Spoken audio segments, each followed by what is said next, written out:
Hey, this beef is too salty. No way, mother-in-law. You made it. Oh dear, silly me. My name is Sarah, 28. I work as a nurse. And by the way, the one cheerfully serving the stew right now isn't my mom, but my mother-in-law, Andrew's mother. Ever since we got married, she's been very affectionate towards me, and even without Andrew, I would visit my in-laws' place to cook and eat meals together. I, who don't have a good relationship with my own parents, am closer to my mother-in-law than my own mother. My mother-in-law is a cheerful character, and she raised Andrew and his brother single-handedly after a divorce when Andrew was still a kid. I remember being quite nervous when I first met her, because a married friend once told me, "In-laws are people you can never understand in your lifetime." But those fears vanished as soon as I met my mother-in-law. I've always wanted a daughter. We only had rough boys in our house. Thanks for marrying Andrew, she said warmly, gripping my hand. I felt from the bottom of my heart that I would get along with this person. After getting married, she said, "I want our relationship to be like friends. So let's avoid formal language from now on." Of course, I was resistant at first, but now we can joke and tease each other. Lately, we have been playing pranks, pretending to be a mother-in-law and a daughter-in-law with a bad relationship.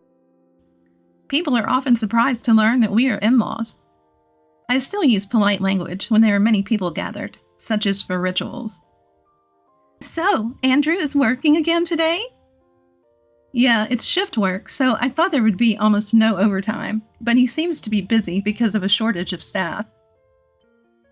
Well, I'm happier to see you, Sarah, than Andrew, so I'm having fun just cooking with you." She said such a happy thing.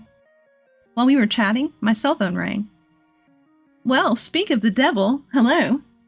The caller was my husband, Andrew. He had said he would stop by his parents' house after work, and we would all have dinner together. "Oh, Sarah, it's me. Sorry, I can't seem to get away from work, so I don't think I can make it." "Again? You did that last time too.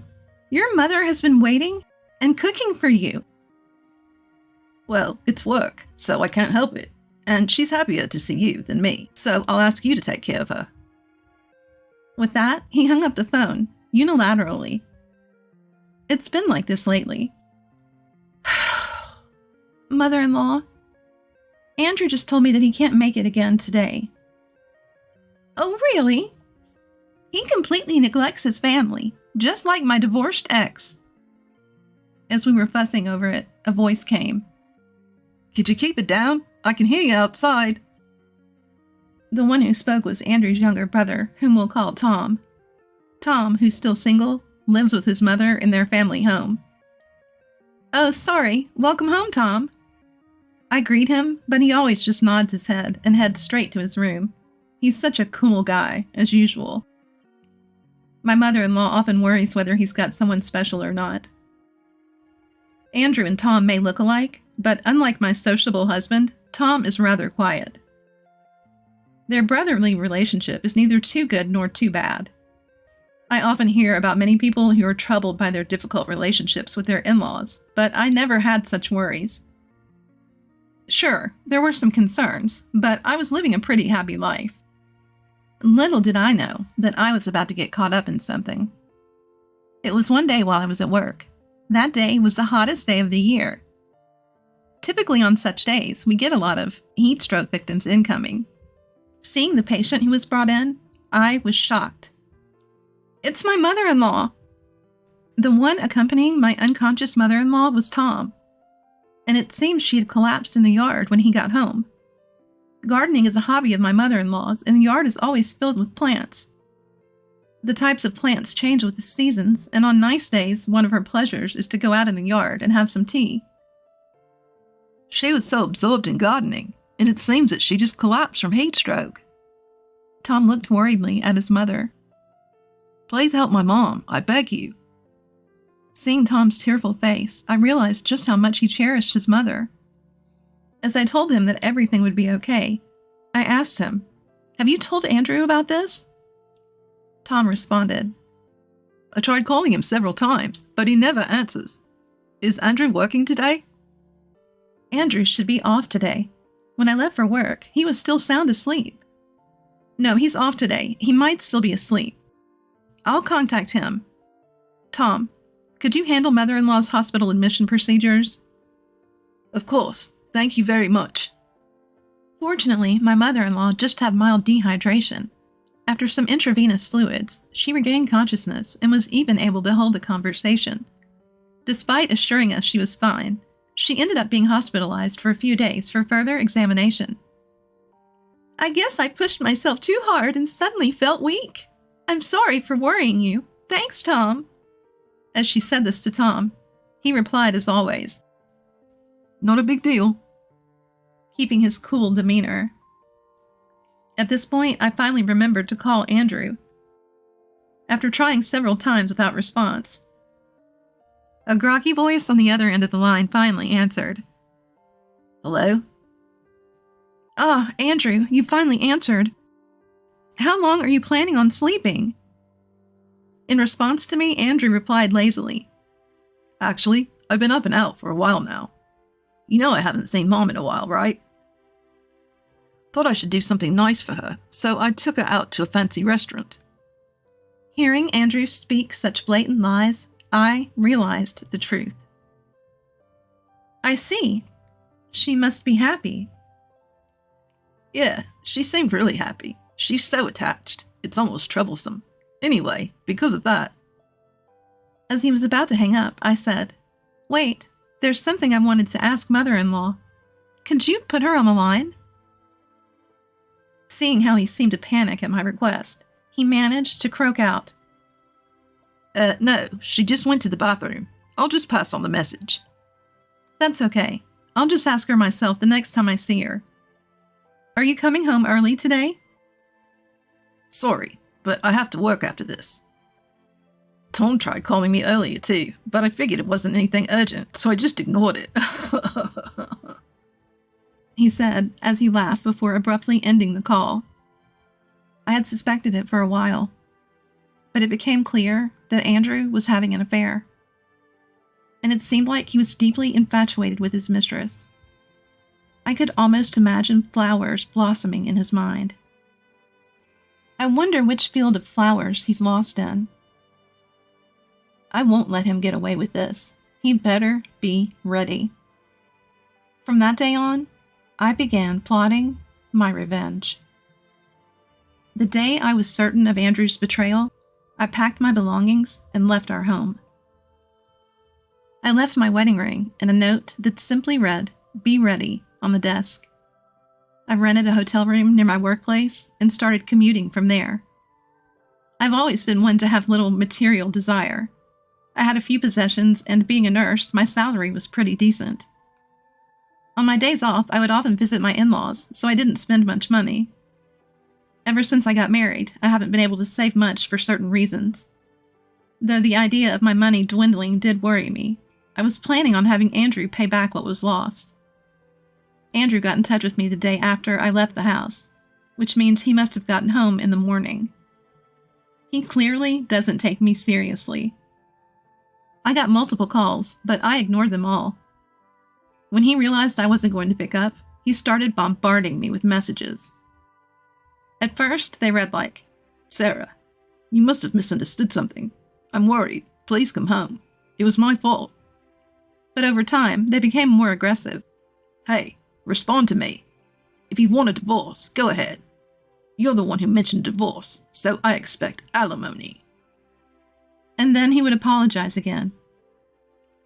Is he emotionally unstable or something? Reading his messages, I could tell he was getting desperate, so I decided it was time to take action. The following week, I visited the in-laws.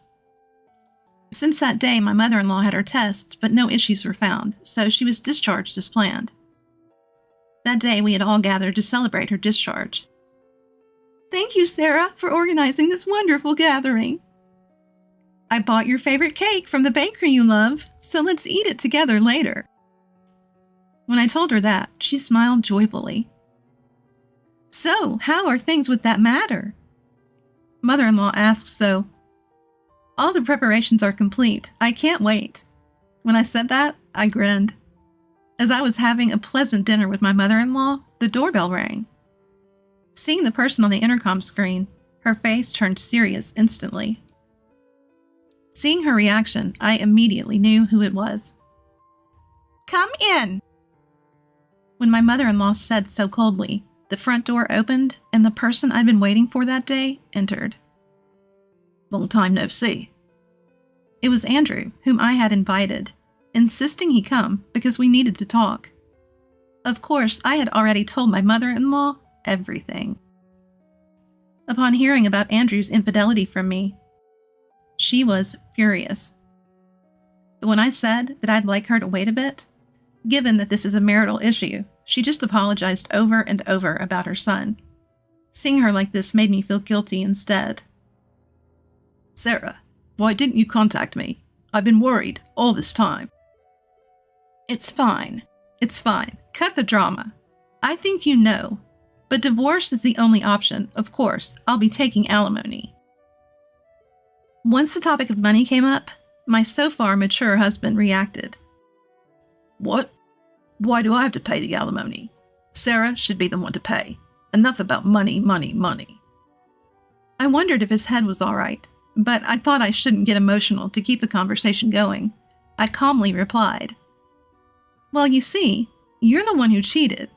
You're obviously the one at fault, and you're obviously the one who should pay the alimony." "But still." Seeing my husband mutter inaudibly, my until now silent mother-in-law finally lost her patience. "Andrew, you've been spouting nonsense. Just hurry up and get a divorce and pay the alimony to Sarah. And don't ever come here again. If you do, I'll bury you in the garden." As my mother-in-law was about to say something outrageous, I stepped in to stop her. Stop! Andrew, aren't you ashamed to put your parents through this? Here, sign this right now." Saying this, I placed the divorce papers I had prepared in front of Andrew. He looked shocked. Perhaps he hadn't expected the talk of divorce. I was surprised that he thought he would be forgiven in this situation. "Why did you come alone today? Didn't I ask you to bring her along?" When I glared at him, he said, "Seriously, I did talk to her, and she seemed willing, so I brought her along. She's waiting in the car right now." I was irritated by my husband's mumbling, so I snapped, "Just go get her." Understanding, he left and returned with a woman. "Excuse us." A woman entered with a grating voice. Seeing a woman show up with such energy at her affair partner's family home and in front of his wife and mother, no less, I thought she was as usual. "Hi there, mother-in-law. Nice to meet you. I'm Michelle. And long time no see, Sarah." Seeing me, she chuckled. "You're as usual, Michelle. I'm surprised you haven't changed at all." This wasn't a compliment. I was talking about her personality, not her appearance. She looked like a proper woman in her 30s. But her clothes and makeup made her look like a high school girl. It didn't suit her at all. "Really? That's so nice. Maybe it's because I go to a good beauty salon. As for you, Sarah, have you aged a bit?" She looked at me, then chuckled through her nose. Andrew, my husband, had a surprised look on his face when he saw Michelle and me. You two know each other?" "Yeah, we were classmates in high school. Haven't seen each other since we graduated. But who would have thought we'd meet again like this?" When I answered, Andrew for some reason seemed relieved and said something outrageous. "Oh, come on. You could have said that sooner. If she's your friend, there's no alimony, right? That's good news. My Princess Michelle. Seems like I won't have to pay a dime." His ridiculously foolish statement left me utterly dumbfounded. "No, we're not friends. And did he just call her princess? Gross!" This reminded me of when Andrew and I first started dating, when he used to call me my Princess Sarah. It became so annoying that I had to make him stop. His nickname game is the worst. So gross. When I discovered Andrew's infidelity, I immediately sought a lawyer. As the investigation proceeded, I found out that the woman he was cheating with was Michelle. This woman has always been like this, seeming to fancy other women's men, constantly hitting on guys even if they already had girlfriends, often causing arguments. And it's not even like she's pretty. To be honest, her looks are below average. However, she's brimming with confidence and probably thinks she's the prettiest woman in the room. I'm not really into social media and don't know much about it. According to a friend, Michelle would send messages without hesitation to any man she finds attractive. It appears that she met Andrew through social media. Michelle's job is basically a housemaid. I felt pathetic that my husband's mistress turned out to be a woman like her. I get tired of talking to you two. Can you sign this quickly? When I said that, Andrew, who was hesitant about the divorce until now, readily signed the divorce papers. Apparently, he genuinely believes there's no alimony. Now I can finally be with Andrew. I'll always be your pretty wife. Nothing is more cringeworthy than a woman in her 30s trying to act all cutesy. Despite this, Andrew didn't seem to mind. I started to worry about his eyesight. So, mother-in-law, please get along with me from now on. When Michelle says this, my mother-in-law replied, "Huh? No, thanks." She answered with a deep, intimidating voice. "Oh no, that's scary." As Michelle started to whine to my husband, Andrew, he started spouting nonsense about being unfair even though she's good friends with me. I was thinking someone ought to do something about these two when my brother-in-law, Tom, came home. Seeing the chaotic scene, he managed a wry smile, seemingly understanding the gist of the situation. Then Michelle suddenly exclaimed, "Wait, isn't that Tom?" "No way. Are you the brother he mentioned?" She seemed to be getting overly excited all by herself. As I wondered what had come over her, Tom responded, "Long time no see, Michelle." Apparently, Michelle and Tom used to work at the same part-time job. Considering Tom's not bad looking, it's not surprising that Michelle had taken a liking to him. By the way, due to her terrible memory, Michelle ended up getting fired from that job. "I'm going to be your new sister-in-law. Are you happy?" Michelle swayed her body as she addressed Tom, to which he responded, "Are you serious? That's the worst." My brother-in-law replied coldly. His cold response seemed to stun Michelle, who froze in place. "Oh,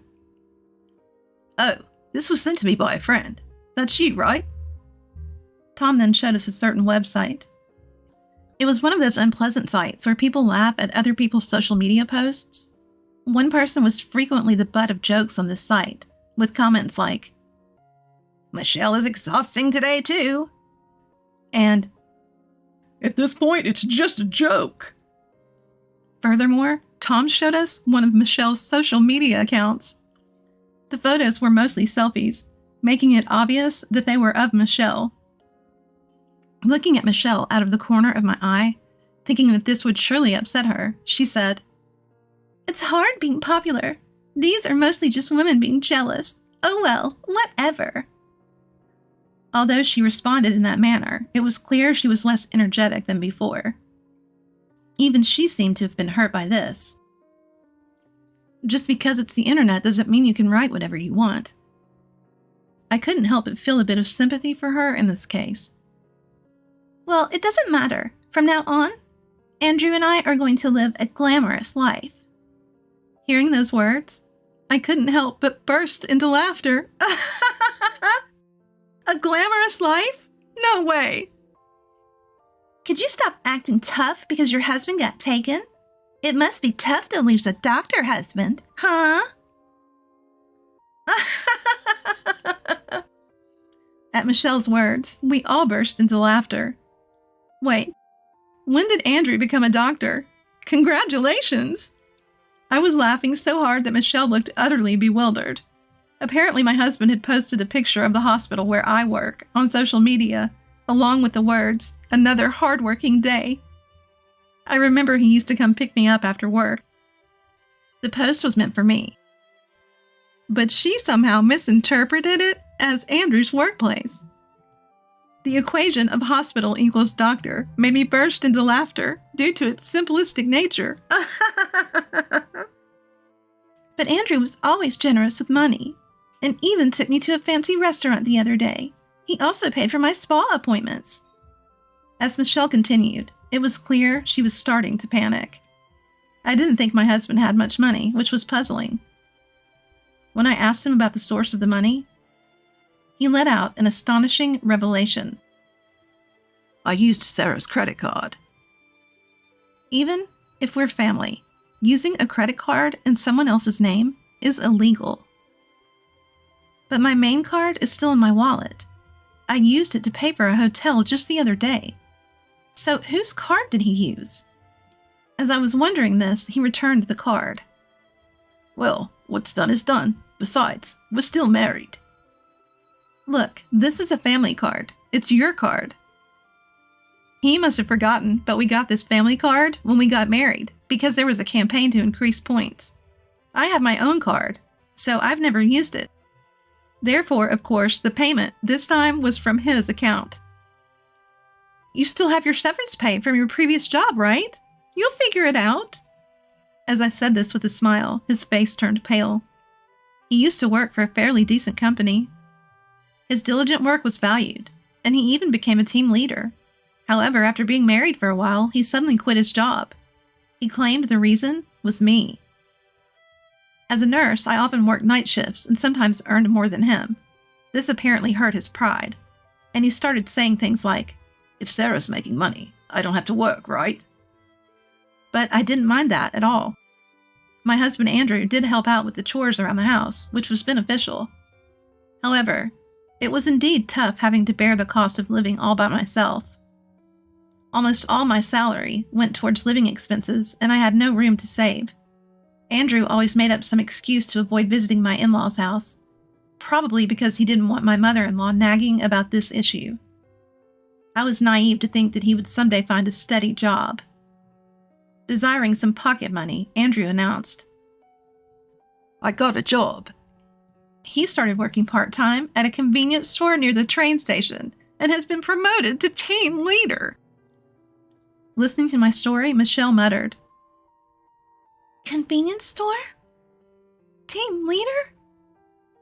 She was mumbling something under her breath, then suddenly stood up, exclaiming, You've been lying to me! You're the worst!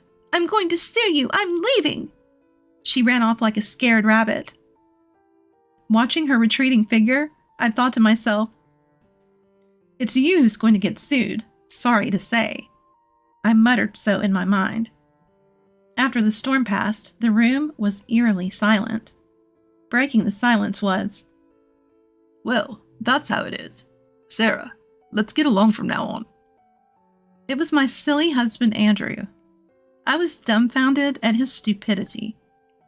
When Andrew tried to put his arm around me, my former judo team captain brother-in-law Tom performed a beautiful throw on him. When I saw my mother-in-law exclaiming, What a throw!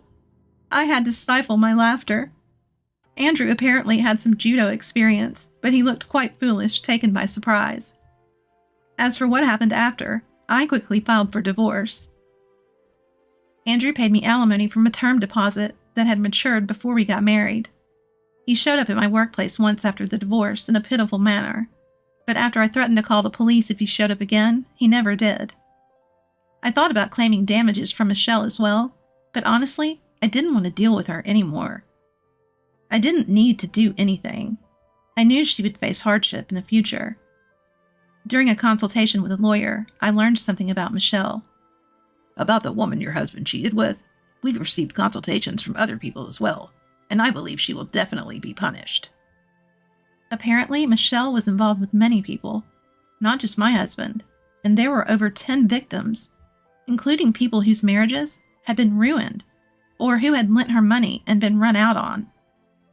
She definitely needs to pay for her actions. A few days later, a friend from high school showed me a viral video on social media where victims were gathered in front of Michelle's house shouting, Give back our money. And We'll never forgive you. it became such a scene that the police had to be called in. And there in her home, Michelle was shouting from her window, I did nothing wrong. What surprised me was that my ex-husband Andrew was among the crowd of victims. I felt truly relieved to have divorced such a foolish man. As for my former in-laws, I thought I wouldn't see my former mother-in-law after the divorce, but we still occasionally go out to eat as friends. Surprisingly, a while after all this, my former brother-in-law Tom said, I'm getting married. He even introduced me to his cute girlfriend. Apparently, they've been dating since high school. He transferred to a reputable company, and as my former brother-in-law, he even kindly invited me to his wedding. I couldn't believe that this diligent Tom was a brother to my former husband. I believe that Tom, being so earnest, will surely build a good family. With that thought, I decided to continue doing my best as a proud nurse.